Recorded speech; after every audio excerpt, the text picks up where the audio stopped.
every time I hear people, every time I hear of someone who, like, either is pregnant or has just had kids, I remember my own experience.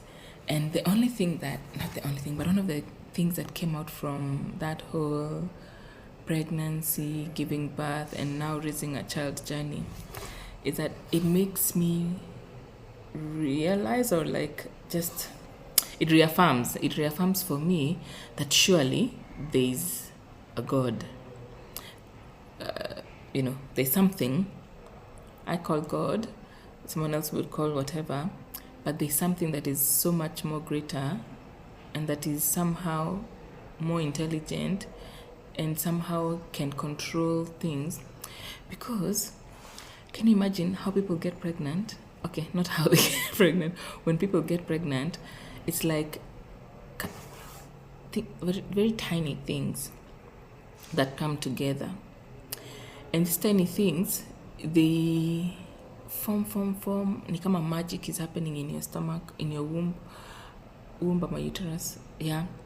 And then it now first looks like a frog, like a tadpole, I remember. I don't remember, I didn't see it, but like I remember these applications that you can use when you're pregnant.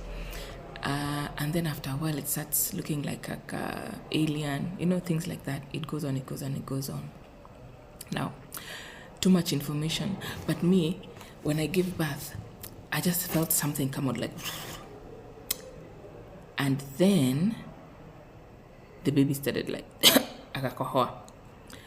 So, I'm like in my head, of course, there was pain, discomfort, and whatever. But then in my head, I'm like... like in the midst of that whole process, I'm like... while you breathing, how are you alive before this moment? Were you breathing? And if you are breathing, it means you are breathing air, maybe. Now you're breathing air. No, it means you're breathing water, maybe. Now you're breathing air and you're fine. And yet if you remove fish from water, they can't live. All that.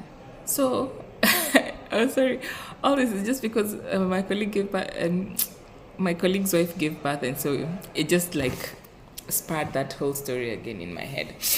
Anyway, and then now I think about how you bring up a child. Like, sawa utamlisha, utambalisha nguo, utamuosha and anything. But that body is just growing like bites. When we are older, because of the way physical changes stop being so, I don't know,